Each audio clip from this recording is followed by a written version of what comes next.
And guys heavy কিন্তু এই সুযোগটা মিস করে নাই। সো আমি যে জিনিসটা দেখে প্রেডিকশনটা দিয়েছিলাম, well I don't think anymore যে এই প্রেডিকশন কাজে লাগবে।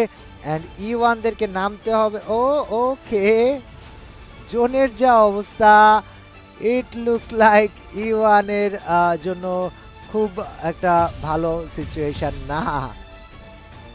Nope nope, not happening guys.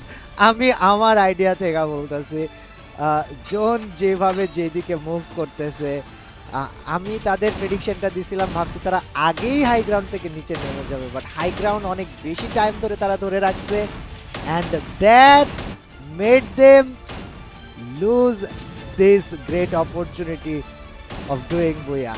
কিচ্ছু করার নাই, জোনে আসতে হবে, হেভি এখানে ছাড় দিবে না।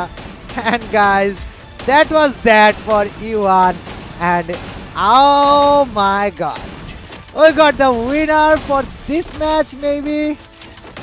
Yes, so the winner for this match is heavy from Vietnam maybe. আমি না গাইস কান্ট্রি ফ্ল্যাগটা চিনতে পারতেছি না, I'm really sorry. হেভিটা কোন কান্ট্রি থেকে?